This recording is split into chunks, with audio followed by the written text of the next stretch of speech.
রাসূলুল্লাহ সাল্লাল্লাহু আলাইহি ওয়াসাল্লাম বলেন, চারটি জিনিস ইযা কুন্না ফিকা, যখন তোমার মধ্যে থাকবে, ফালা আলাইকা, আর কোনো কিছু নাই, চিন্তার কোনো কারণ নাই। নবীজি বলেন, মা ফাতাকা মিনাদ দুনিয়া, দুনিয়া তোমার হাত ছাড়া হবে না। প্রকৃত মুমিন বান্দা যারা, তারা তো মূলত দুনিয়াকে বিলাসিতার জায়গা মনে করে না। দুনিয়ার প্রয়োজন মেটানোর জন্য যতটুকু দরকার ততটুকু হলেই তারা খুশি। এই জন্য উলামায়ে কেরাম বলেন, এই হাদিসের মা ফাতাকা মিনাদ দুনিয়া দ্বারা উদ্দেশ্য হলো, দুনিয়ায় তার যা প্রয়োজন সেই প্রয়োজন মেটানোর জিম্মাদারি আল্লাহ তাআলা নিয়ে নিবে। চার গুণের প্রথম গুণ, নবীজি বলেন, হিফযু আমানাতিন, আমানতের হেফাজত করা। আমানতের হেফাজত এটা গুরুত্বপূর্ণ একটি বিষয়, কারণ আমানতদারিতা তথা আমানতের হেফাজত এটা হলো মুমিনের ভূষণ, আর আমানতের খেয়ানত এটা হলো প্রকৃত মুনাফিকের অন্যতম আলামত। রাসূলুল্লাহ সাল্লাল্লাহু আলাইহি ওয়াসাল্লাম আমাদেরকে মুনাফিকের আলামত গুলো জানিয়ে দিয়েছেন। নবীজি বলেন, ইদা হাদ্দাসা কাযাবা, মুনাফিকের এক নম্বর আলামত, মুনাফিক যখন কথা বলে মিথ্যা কথা বলে। ইদা ওয়াদা আখলাফা, ওয়াদা করলে ওয়াদা খেলাফ করে। ইদা তুমিনা খানা, আমানতের খেয়ানত করে। আর এক বর্ণনায় আর একটা বৃদ্ধি করা হয়েছে, আর এক বর্ণনায় আসছে ওয়া ইদা তাখাসামা ফাজারা, মুনাফিকের সাথে যখন কারো তর্ক বিতর্ক হয় সে অশ্লীল মন্দ বকাঝকা করে। উপদেশ এটা মুমিনদের জন্য উপকারী। বুজুর্গানে দিন বলেন, ওয়াজ নসিহতের দ্বারা কি হয়? মুমিনের ইমানের চার্জ হয়। একই জায়গায় দুইটা গাছ লাগানো হইল, একই ফলের গাছ, একই বয়সের গাছ, একটায় রোদ টোদ লাগে, পানি দেওয়া হয়, সার দেওয়া হয়, ভালো পরিচর্যা করা হয়, আশেপাশে যদি ঘাস টাস উঠে পরিষ্কার করা হয়, আর একটা শুধু লাগায় রেখে দেওয়া হলো। বলেন তো, বড় হওয়ার পরে ওই যেই গাছের পরিচর্যা করা হয়েছে, ওই গাছটার দ্বারা যেই ফল পাওয়া যাবে, যেটার যত্ন নেওয়া হয় নাই, পরিচর্যা করা হয় নাই, ওই গাছ থেকে ওই রকম ফল আশা করা যায়? যায় না। সেজন্য বুজুর্গানে দিন বলেন, ওয়াজ নসিহতের দ্বারা মুমিনের আমলের স্পৃহা পয়দা হয়, আগ্রহ জাগে ইমান মুমিনের আমলের প্রতি।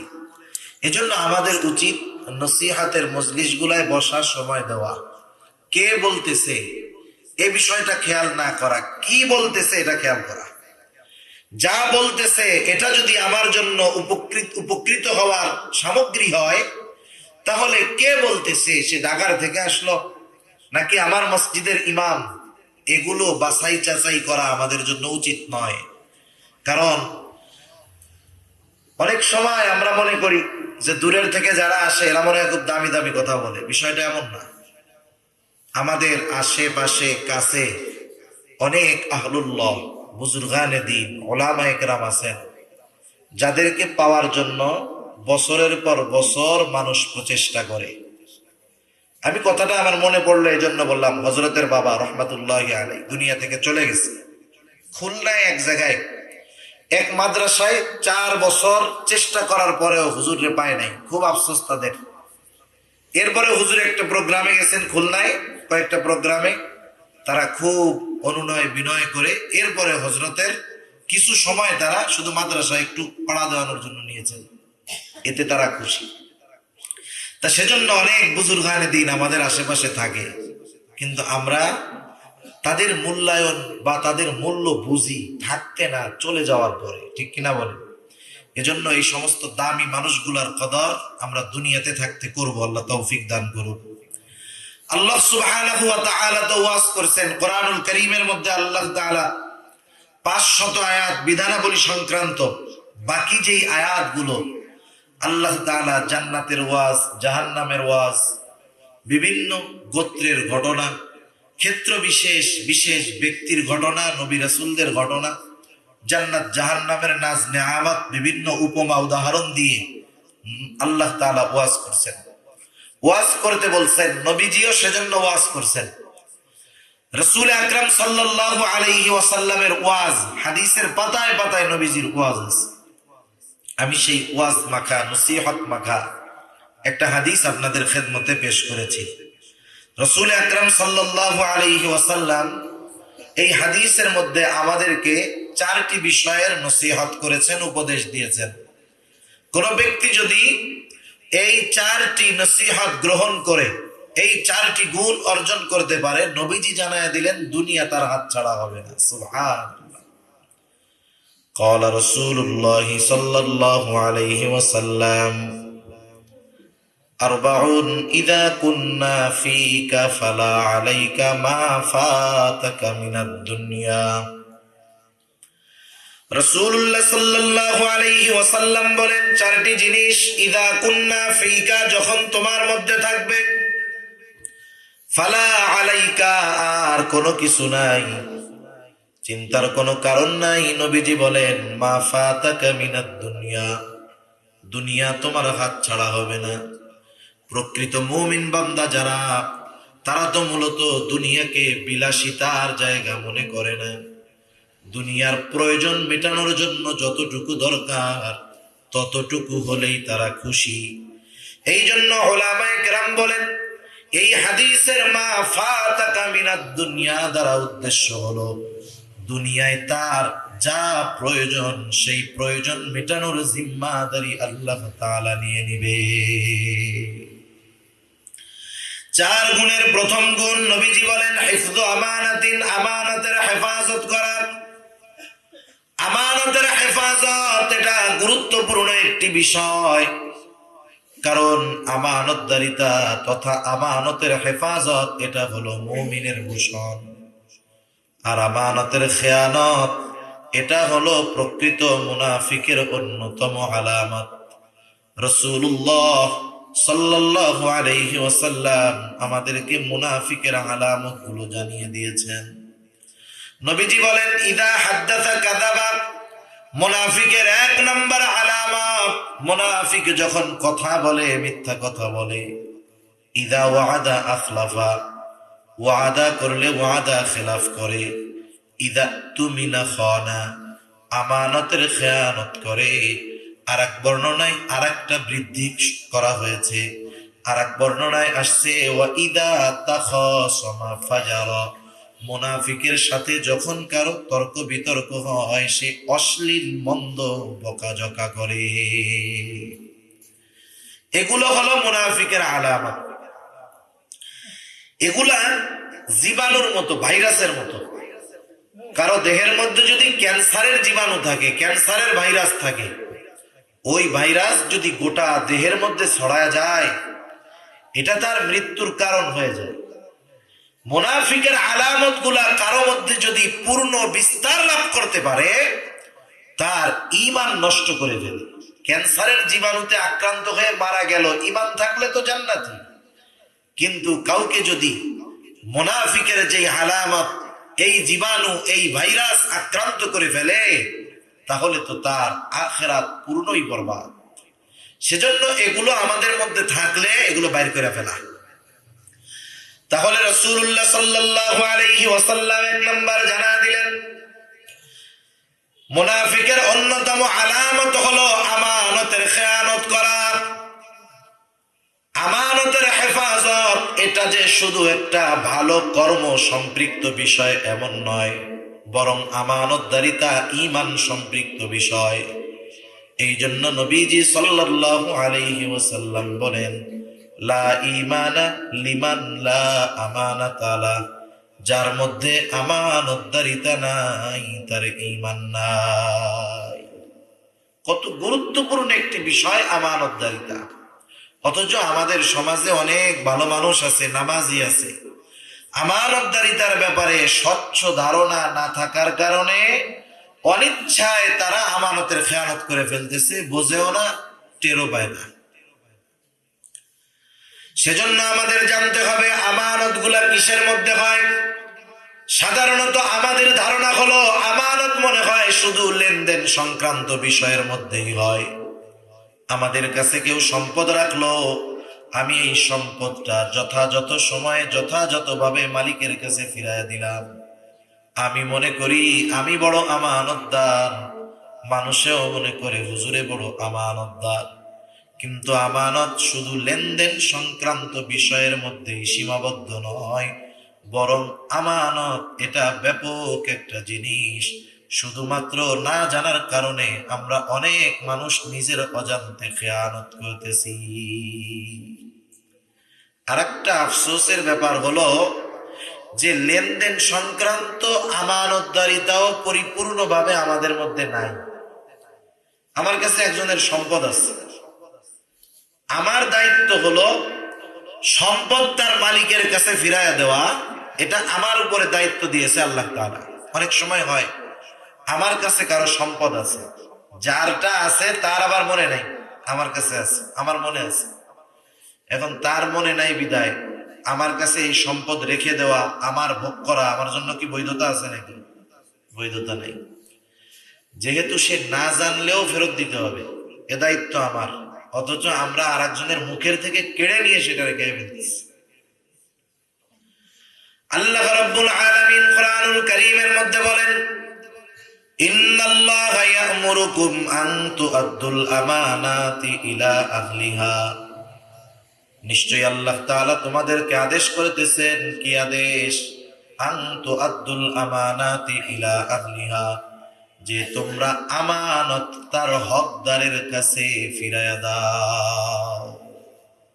যদিও এই আয়াতের শানে নুজুল ভিন্ন প্রেক্ষাপটে, কিন্তু মুফাসসিরিনে কেরাম বলেন সকল ধরনের আমানতের ক্ষেত্রে আল্লাহ তাআলার এই হুকুম। সেজন্য আমার আপনার কাছে কারো যদি সম্পদ থাকে, আমি ওই সম্পদটা তার না জানা থাকলেও আমি নিজ দায়িত্বে ফিরাইয়া দিব। কারণ আমি যে কোনো পদ্ধতিতে আমি যদি এটা ভোগ করি, বান্দার হক নষ্ট হবে।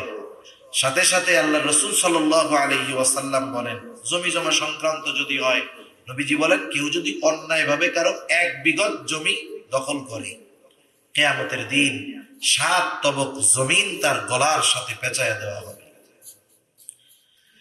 সেজন্য 1 নম্বরে আমানত হয় লেনদেনের মধ্যে।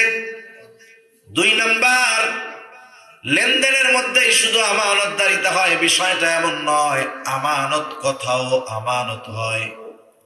রাসূলুল্লাহ সাল্লাল্লাহু আলাইহি ওয়াসাল্লাম বলেন, ইযা হাদ্দাসার রাজুলু সুম্মা ইলতাফাতা ফাহিয়া আমানাতুন। নবীজি বলেন, যখন কেউ তোমাদের কাছে কথা বলে আর এদিকে সেদিকে তাকায়, নবীজি বলেন ফাহিয়া আমানাতুন, ওই কথাটাও আমানত হয়ে যায়। যখন আমার আপনার কাছে কেউ কোনো কথা বললো, কথা বলার আগে সে যদি ডানে বামে তাকায়, আমরা কি বুঝি? আমরা বুঝি যে সে চায় না এই কথা আমি ছাড়া অন্য কেউ শুনুক। ঠিক কিনা বলেন? সে চায় না যে এই কথা আমি ছাড়া অন্য কেউ শুনুক।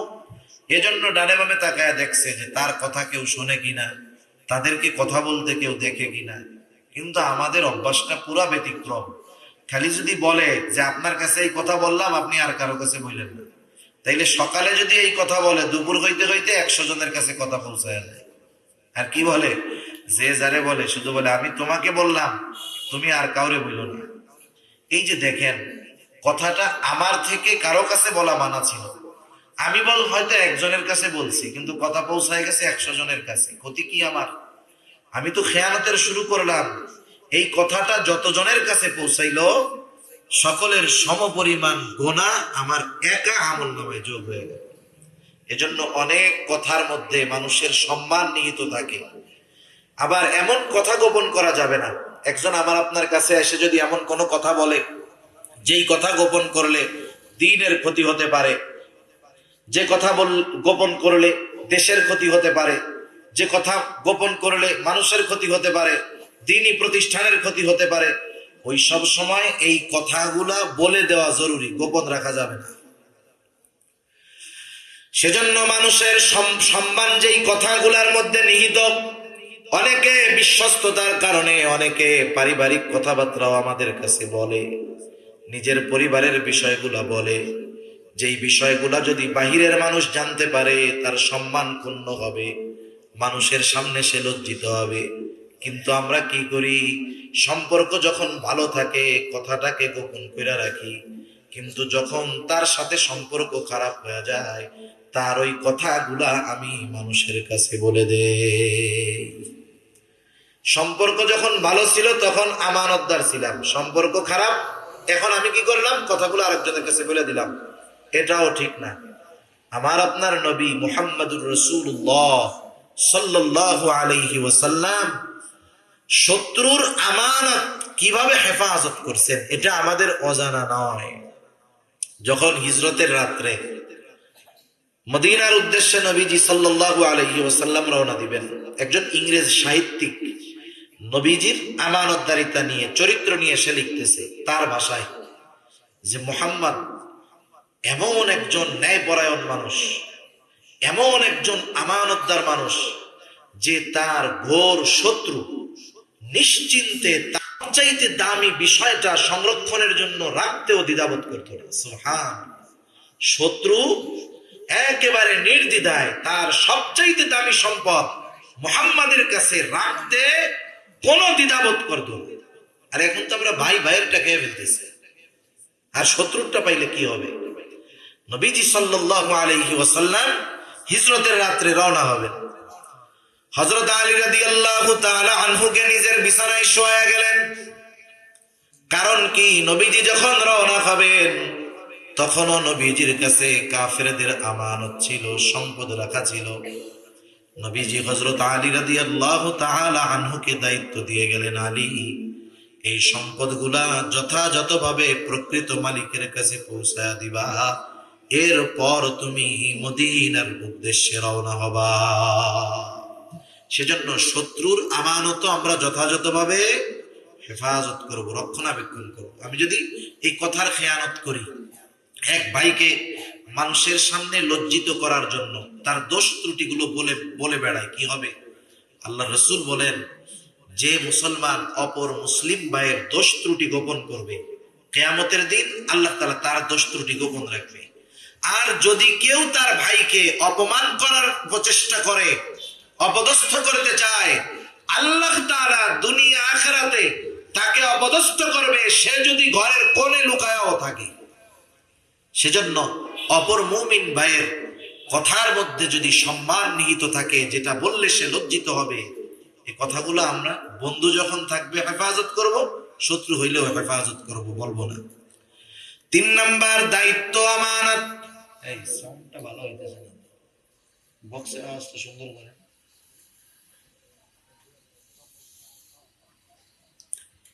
দায়িত্ব হয় আমানত। আজকে তো এমন এক জামানা, এমন এক সময়, এমন এক কাল, মানুষ দায়িত্ব নেওয়ার জন্য প্রতিযোগিতা করে। একজনের ব্যাপারে একটা বর্ণনা পড়তেছিলাম, সম্ভবত খুতুবাতে ফকিহুল ইসলামের মধ্যে আল্লামা তাকি উসমানী হাফিজাহুল্লাহ, ওনার বড় ভাই রফি উসমানী রহমাতুল্লাহি আলাইহি, ওনার একটা বয়ানের মধ্যে উনি বলতেছিলেন, এক লোকের ব্যাপারে আলোচনা হচ্ছে তার অনুপস্থিতিতে, যে রাষ্ট্রীয় কোন একটা গুরুত্বপূর্ণ দায়িত্ব তাকে দেওয়া হবে।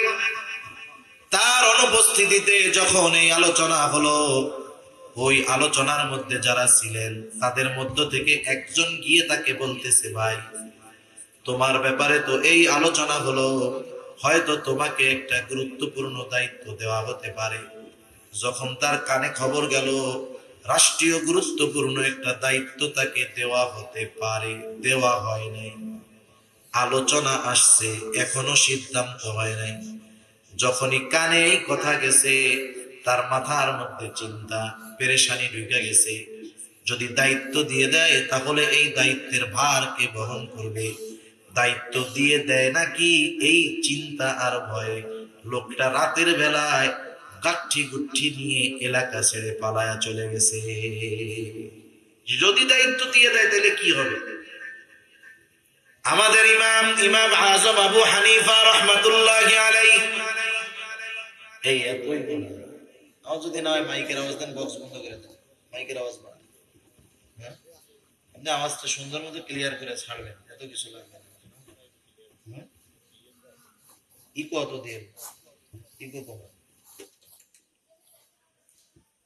আমাদের ইমাম ইমাম আজম আবু হানিফা রহমাতুল্লাহি আলাইহি খলিফা মনসুর ওনাকে বললেন প্রধান কাজী তথা প্রধান বিচারকের দায়িত্ব নেওয়ার জন্য। ঠিক আছে ভাই, ঠিক আছে, এরকম তো প্রধান কাজী প্রধান বিচারপতির দায়িত্ব নেওয়ার জন্য বললেন। সকল মানুষের সামনে, অনেক মানুষের সামনে যখন ওনাকে প্রস্তাব দেওয়া হলো, ইমাম আবু হানিফা রহমাতুল্লাহি আলাইহি এই প্রস্তাব সবার সামনে তিনি ফিরাইয়া দিলেন।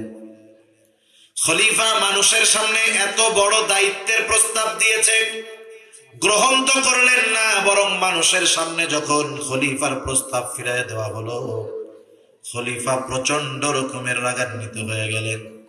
চাবুক দিয়ে ইমাম আবু হানিফা রহমাতুল্লাহি আলাইহির গায়ে একটা আঘাত করলেন।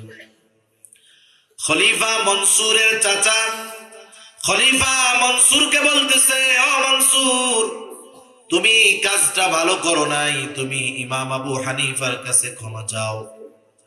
খলিফা কেমন করে গিয়ে ক্ষমা চাবেন? গায়রাতে লাগে, আত্মমর্যাদায় লাগে। তিনি তার বিশ্বস্ত একজন লোককে এক থলে স্বর্ণের মোহর দিয়া ইমাম আবু হানিফা রহমাতুল্লাহি আলাইহির কাছে পাঠায়া দিলেন। যাওয়ার সময় বললেন, শোনো, ইমাম আবু হানিফা রহমাতুল্লাহি আলাইহিকে বলবা খলিফা তার আচরণের কারণে লজ্জিত হয়েছেন, আপনার কাছে ক্ষমা চেয়েছেন, আপনি ক্ষমা করে দিবেন, আর আপনার জন্য এক থলে স্বর্ণের মুদ্রা হাদিয়া পাঠায়া দিয়েছে। এই হাদিয়াটা আপনি গ্রহণ করবেন। আপনি যদি হাদিয়া গ্রহণ করেন তাহলে খলিফা নিশ্চিত হবে যে আপনি তাকে ক্ষমা করেছেন।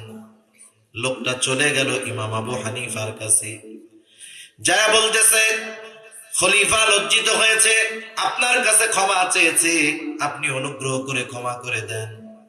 ইমাম আবু হানিফা রহমাতুল্লাহি আলাইহি বললেন, হ্যাঁ, মাফ করে দিলাম। এইবার এক থলে স্বর্ণের মোহর দিয়ে বলতেছে, এটা রাখেন, খলিফা এটা আপনার জন্য হাদিয়া পাঠিয়েছে, হাদিয়া। বলেন তো, আমি আপনি যদি অন্য কাউকে হাদিয়া দিতে চাই, ওই মালই হাদিয়া দিতে হবে যেই মালের মধ্যে আমার মালিকানা আছে। ইমাম আবু হানিফা রহমাতুল্লাহি আলাইহি জিজ্ঞাসা করতেছেন, খলিফা যে আমার এটা হাদিয়া দিলেন, এই সম্পদের মালিক কি খলিফা? এটা কি খলিফার ব্যক্তিগত সম্পদ? এবার ওই লোক বলতেছে, খলিফা ব্যক্তিগত সম্পদ পাবে কোথায়? সে রাষ্ট্রীয় সম্পদ, রাষ্ট্রীয় কোষাগার থেকে সম্পদ ব্যয় করে। ইমাম আবু হানিফা রহমাতুল্লাহি আলাইহি বলেন, খলিফা রাষ্ট্রীয় সম্পদ যথাযথ জায়গায় ব্যয় করবে এবং এর রক্ষণাবেক্ষণ করা তার দায়িত্ব। তিনি যাকে চান, যেভাবে চান, এই অর্থ ব্যয় করার অধিকার খলিফার নাই। প্রত্যেক দেশের রাষ্ট্রীয় দায়িত্বে যারা আছে, মেম্বার থেকে শুরু করে নিয়ে প্রেসিডেন্ট পর্যন্ত, তাদের একটা সম্মানী আছে না? এটুকুই তার জন্য বৈধ, এর বেশি যেটাই ধরবে ওটাই অবৈধ। ইমাম আবু হানিফা রহমাতুল্লাহি আলাইহি বললেন, না, এটা গ্রহণ করা যাবে না, নিয়ে যাও। লোকটা বলতেছে, ইমাম সাহেব, আপনি এইটা খরচ নিজের জন্য না করেন, আপনার কাছে রেখে দেন, প্রয়োজনে আপনি মানুষদেরকে সদকা করে দিবেন। ইমাম আবু হানিফা রহমাতুল্লাহি আলাইহি বললেন, শোনো, আমি এটা রাখার পর নিজের জন্য ব্যয় করি অথবা সদকা করে দেই, সেটা বিষয় নয়, বরং খলিফা জানবে ইমাম আবু হানিফা আমার দেওয়া হাদিয়া গ্রহণ করেছে। সুতরাং তুমি গিয়ে তাকে এটা ফেরত দিয়ে এটাও বলবা যে রাষ্ট্রীয় সম্পদ খলিফা কাউকে হাদিয়া দেওয়ার অধিকার রাখে না। ওই লোক যে যখন এই কথা খলিফারে বলছে, খলিফা আরো রাগ হয়ে গেছে। এবার জেলখানার মধ্যে আটকায় ফেলছে ইমাম আবু হানিফা রহমাতুল্লাহি আলাইহিকে। প্রচন্ড জুলুম, অত্যাচার, চাবুক মারা হতো আর বলা হতো, ইমাম আবু হানিফা, আপনি খলিফার কথা মেনে নেন, যদি প্রধান কাজী প্রধান বিচারপতির দায়িত্ব গ্রহণ করেন ছেড়ে দেওয়া হবে, ঐতিহাসিকদের থেকে দুটো বর্ণনা পাওয়া যায়। একটা বর্ণনা, ইমাম আবু হানিফা রহমাতুল্লাহি আলাইহিকে অত্যাচার করতে করতে একটা সময় খাবারের সাথে বিষ মিশিয়ে তাকে হত্যা করা হলো। আর এক বর্ণনা ঐতিহাসিকদের, যখন উনি প্রচন্ড রকমের অসুস্থ হয়ে গেলেন, বাড়িতে পাঠিয়ে দেওয়া হলো, গৃহবন্দী করে ফেলা হলো, ওই অবস্থায় তিনি ইন্তেকাল করলেন। প্রশ্ন করা হয়েছিল, আপনার উপরে এত জুলুম অত্যাচার করা হলো, এরপরেও কেন আপনি দায়িত্ব গ্রহণ করলেন না? ইমাম আবু হানিফা রহমাতুল্লাহি আলাইহি ওই দায়িত্ব গ্রহণের জন্য অনুপযুক্ত ছিলেন না। বরং ওই সময় যদি তামাম দুনিয়ার মধ্যে একজন মানুষ প্রধান বিচারপতির দায়িত্ব পালন করার পূর্ণ যোগ্যতা সম্পন্ন হতো, ওই একজন হতেন ইমাম আবু হানিফা রহমাতুল্লাহি আলাইহি। এরপরে আপনি কেন দায়িত্ব নেন নাই? এত অত্যাচার সহ্য করলেন কেন? আপনি তো যোগ্য ব্যক্তি ছিলেন। উনি তখন বললেন, শোনো, আমি যদি ওই দায়িত্ব নিতাম, দায়িত্বটা হতো আমার উপরে আমানত। আমার কাছে যদি কেউ কোনো বিচারের জন্য আসতো, হয়তো খলিফার ব্যাপারে আমার কাছে কোনো অভিযোগ আসতো, আমি যদি তখন ন্যায় বিচার না করতে পারতাম, দায়িত্ব নেওয়ার পরে যদি আমি ওই ন্যায় বিচার না করতে পারতাম, কিয়ামতের দিন আমাকে খেয়ানতকারীদের কাতারে দাঁড়াতে হতো। এজন্য আবু দাউদের হাদিস, রাসূলুল্লাহ সাল্লাল্লাহু আলাইহি ওয়াসাল্লাম বলেন, আমাদের কাউকে যখন কোনো সরকারি দায়িত্ব দেওয়া হয়, ওই দায়িত্ব পালন করতে গিয়ে কেউ যদি সুচ পরিমাণ খেয়ানত করে, সুচ পরিমাণ, নবীজি বলেন কিয়ামতের দিন সে খেয়ানতের বোঝা নিয়ে আল্লাহর সামনে হাজির হবে। সেজন্য দায়িত্ব বড় কঠিন এক জিনিস। আগের মানুষ বুঝতে পারছে বিদায় দায়িত্ব নিতে চাইতো না। আর এখনকার মানুষ চিন্তা করে, আমি যদি দায়িত্ব নিতে পারি, এখন টাকা পয়সা কম আছে, একটা দায়িত্ব কোনো মধ্যে পাইলে অল্প দিনে 5 তলা বাড়ির মালিক, ঠিক না? মনে করেন আমাদের অঞ্চলে আছে অনেক মেম্বার, গাছতলায় থাকার জায়গা ছিল না, 5 বছর মেম্বার, 5 তলা বিল্ডিং হয়ে গেছে। এটা কেমনে হলো? অথচ 5-7 বছর আগে জুতা পায়ে দেওয়ার টাকা তার কাছে ছিল না। অনেকে হয়তো এখানে উন্নতি অগ্রগতি দেখতেছে, কিন্তু হাদিসের দৃষ্টিকোণ থেকে তো এখানে কিয়ামতের সুস্পষ্ট নিদর্শন পাওয়া যাচ্ছে, ঠিক কিনা বলেন? কারণ প্রসিদ্ধ হাদিস, হাদিসে জিবরিল, এখানে জিবরাইল আলাইহিস সালাম মানব সুরতে এসে রাসূলুল্লাহ সাল্লাল্লাহু আলাইহি ওয়াসাল্লামকে অনেকগুলো প্রশ্ন করছে। এর মধ্যে একটা প্রশ্ন, কিয়ামত কখন হবে? নবীজি বললেন, কিয়ামত কখন হবে? এটা তো প্রশ্ন যে করেছে তার চাইতে আমি বেশি ভালো জানি না। তাইলে কখন হবে, এর আলামত কি? এই আলামত গুলোর মধ্যে একটা আলামত নবীজি বলছে, নগ্ন পদ বিশিষ্ট রাখাল গুলো উঁচু উঁচু অট্টালিকার মালিক হয়ে যাবে। আজকে দুনিয়ার সিস্টেম এটা হয়ে গেছে। এটা উন্নতি অগ্রগতি নয়, বরং এটা কিয়ামত অতি নিকটবর্তী হওয়ার আলামত, ঠিক কিনা বলেন? এজন্য আমরা যেই দায়িত্ব যেখানে পেয়েছি, দেওয়া হয়েছে, নিয়েছি, এই দায়িত্ব যথাযথভাবে আমাদের পালন করতে হবে। আফসোস, কথায় কথা আসে, আজকে দেখেন একজন শিক্ষক তার দায়িত্ব যথাযথভাবে পালন করে না। রাগ হবেন না, আলহামদুলিল্লাহ আমাদের কওমি মাদ্রাসাগুলোর মধ্যে এখনো আমাদের উস্তাদেরা নিঃস্বার্থভাবে তাদের দায়িত্ব যথাযথভাবে পালন করেন, বরং অতিরিক্ত করেন। আমাদের দুনিয়াবী শিক্ষা প্রতিষ্ঠান, জেনারেল শিক্ষা প্রতিষ্ঠানগুলো, এখানের শিক্ষকেরা শুধুমাত্র ক্লাসের মধ্যে পড়া বুঝিয়ে তারা তাদের দায় মুক্তি পেয়ে যান, এটাই তারা মনে করেন। এটাও যে যথাযথভাবে করেন তা নয়। আমরাও ছোটবেলায় স্কুলে পড়ছি, প্রাইমারিতে, স্যার যে কোনো বিষয় বুঝাইলেন, অঙ্ক বা ইংরেজি বুঝতে পারি নাই, ক্লাসের সময় শেষ, সবাই বুঝলো, 3-4 জন বুঝে নাই। শিক্ষকেরা বলতেন যে, শোনো, ক্লাসের সময় তো শেষ, তোমরা 3 জন অঙ্কগুলা বুঝো নাই, সবাই চলে যাবে, তোমরা 3 জন বসবা। সব চলে গেছে, ওই 3 জন বসছি, স্যার আসছেন নিঃস্বার্থভাবে 20 মিনিট, আধা ঘন্টা, 1 ঘন্টা, যা লাগে লাগুক, পড়া বুঝাই দিচ্ছেন, এরপরে বলছেন তোমরা এবার বাড়ি যাও। একটা টাকাও নেন নাই। ওনারা দায়িত্ব মনে করে এই কাজটা করছেন। আর এখনকার জামানার অবস্থা কি? সবাই তো না ভালো মানুষ, আলহামদুলিল্লাহ আছে। স্যার আসলেন, ব্ল্যাকবোর্ডে বড় একটা ব্ল্যাকবোর্ড অঙ্ক একটা উঠাইলেন, শিক্ষক ছাত্রদের জিজ্ঞাসা করতেছে, অঙ্কটা বুঝছো?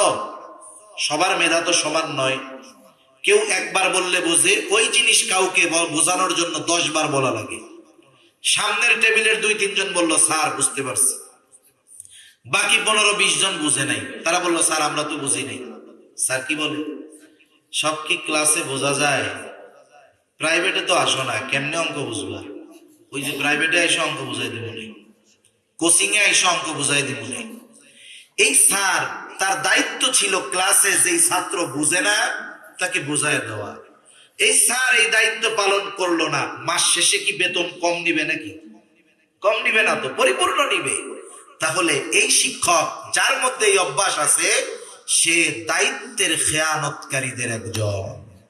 কিন্তু আলহামদুলিল্লাহ আমাদের কওমি মাদ্রাসাগুলোয় ক্লাস তো হচ্ছে, এরপরে শিক্ষক নিঃস্বার্থভাবে, ওনার উপরে চাপ ছিল না, এরপরেও অনেক উস্তাদ নিজে রাত্র জেগে ছাত্রদের এক একজন করে আজকের ক্লাসে যেই পড়াটা করানো হয়েছে একজন একজন করে আবার উনি বুঝাইয়া দেন, নিঃস্বার্থভাবে আলহামদুলিল্লাহ করেন। এখনো স্কুলেও হয়তো আছে। যাই হোক, এই যে দায়িত্ব, আমার আপনার যে দায়িত্ব, আমি যদি সেই দায়িত্ব যথাযথভাবে পালন না করে এর বিপরীতে যেই পারিশ্রমিক কেউ যদি গ্রহণ করে নেয়, সে কিন্তু দায়িত্বের খেয়ানতকারী হয়ে যাবে। এরপরে সময় হয় আমানত, সময়টাও হয় আমানত। কেউ যদি কারো সাথে কোনো সময়ের ব্যাপারে চুক্তিবদ্ধ হয় যে আমি 3 ঘন্টা 4 ঘন্টা 10টা থেকে 1টা 10টা থেকে 12টা আপনার কাজ করে দিব, এইটুকু সময় আপনার কাজ করে দিব, এত টাকা দিবেন। এই যে 2 ঘন্টা সময়, এই সময়টা কিন্তু তার কাছে আমানত। এই 2 ঘন্টা সময় শরঈ ওজর যদি হয় ভিন্ন কথা, কিন্তু এই 2 ঘন্টা সময় থেকে 1 মুহূর্ত সে নিজের কাজে ব্যয় করতে পারবে না। আমাদের একজন আকাবির মুরব্বী বুজুর্গ, ওনার নাম হলো মাজহার নানুতুবি রহমাতুল্লাহি আলাইহি। সময়ের ব্যাপারে কতটা সচেষ্ট ছিলেন! মাস শেষে তিনি সময় হিসাব করে মাদ্রাসা থেকে ওজিফা নিতেন। একদিন উনি ক্লাস করাইতেছেন, একটা লোক ওনার সাথে কথা বলার জন্য আসছে।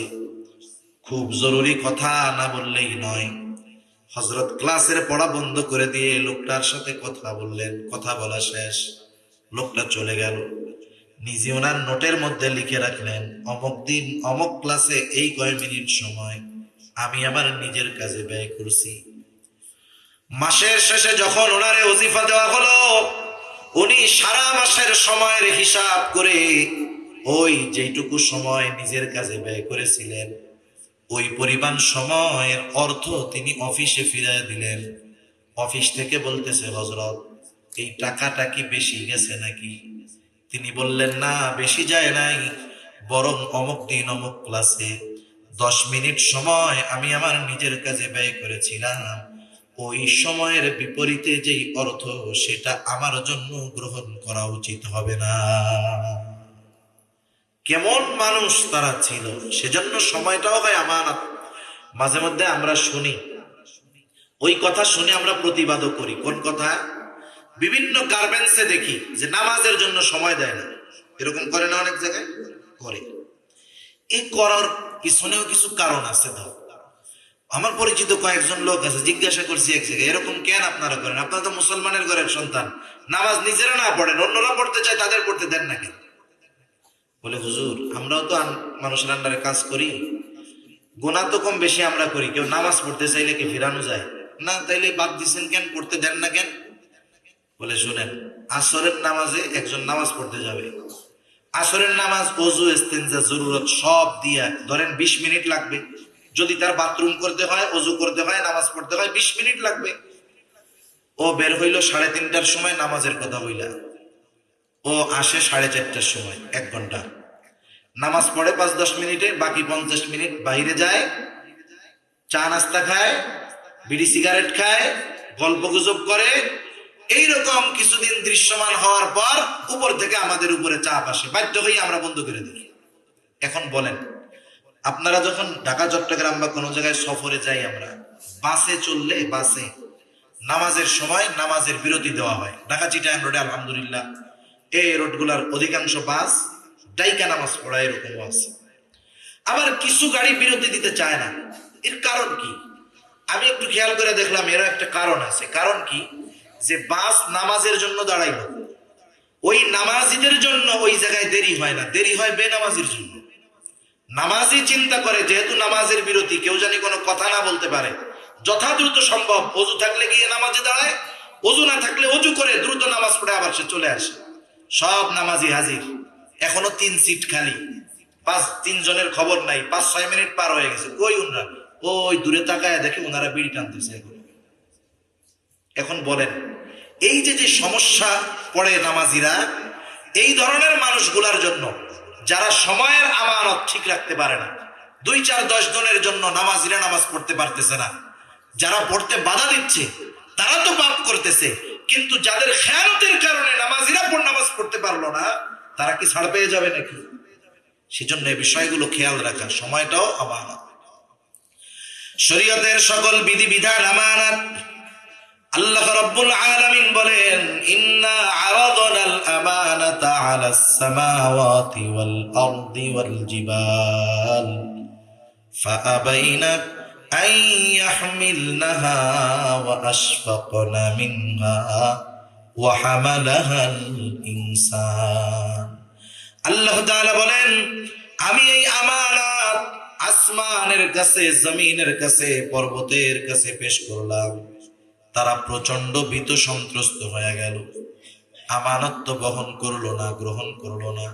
আল্লাহ তাআলা বলেন, ওয়া হামালাহাল ইনসান, মানুষ এই আমানত বহন করলো। কি সেই আমানত?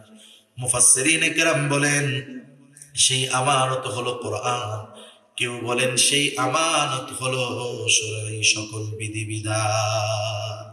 একই কথা, শরীয়তের যত আদেশ নিষেধ বিধি বিধান আছে সব আমাদের উপরে আমানত। আমরা যদি সেগুলো না মানি, না করি, নিষেধগুলা না শুনি, 1 নম্বরে আমরা আমানতের খেয়ানতকারী হব। এরপরে যেই নিষেধটা শুনি নাই, যেই আদেশটা করি নাই, ওই না করার কারণে গুনাহগার হতে হবে। তাহলে 5টা বিষয় আমরা আমানত সম্পর্কে জানলাম, এতটুকু জেহেনে রাখার দরকার। আমানত হয় সম্পদের মধ্যে, আমানত হয় কথার মধ্যে, আমানত হয় দায়িত্ব, আমানত হয় সময়, আমানত শরীয়তের বিধিবিধান। সেজন্য আমরা যদি এই বিষয়গুলো ঠিক রাখতে পারি, অন্যান্য আরো আমানতের যেই বিষয়গুলো আছে আশা করা যায় ওগুলাও এর মধ্যে চলে আসবে। নবীজি এবার দ্বিতীয় গুণ বলেন, সিদকু হাদিসিন, সত্য কথা বলা। সত্য বলা মুমিনের ভূষণ, আর মিথ্যা বলা মুনাফিকের আলামত। রাসূলুল্লাহ সাল্লাল্লাহু আলাইহি ওয়াসাল্লাম বলেন, ইন্নাস সিদকা ইয়াহদি ইলাল বির ওয়া ইন্নাল বিররা ইয়াহদি ইলাল জান্নাহ। রাসূলুল্লাহ সাল্লাল্লাহু আলাইহি ওয়াসাল্লাম বলেন, নিশ্চয়ই সত্য মানুষকে কল্যাণের পথ দেখায়, কল্যাণ মানুষকে জান্নাতের পথ দেখায়। নবীজি আরো বলেন, যেই লোকটা সত্য বলতেই থাকে, বলতেই থাকে, একটা সময় ওই লোকটা আল্লাহ তাআলার নিকটে সিদ্দিক বলে গণ্য হয়ে যায়। এরপরে নবীজি বলেন, ওয়া ইন্নাল কিযবা ইয়াহদি ইলাল ফুজুর, মিথ্যা মানুষকে পাপের পথ দেখায়। ওয়া ইন্নাল ফুজুরা ইয়াহদি ইলান নার, আর পাপ মানুষকে আগুন তথা জাহান্নামের পথ দেখায়। নবীজি বলেন, একটা মানুষ যখন মিথ্যা বলতেই থাকে, বলতেই থাকে, একটা সময় ওই লোকটা আল্লাহ তাআলার নিকটে কাযযাব তথা মিথ্যাবাদী বলে গণ্য হয়ে যায়।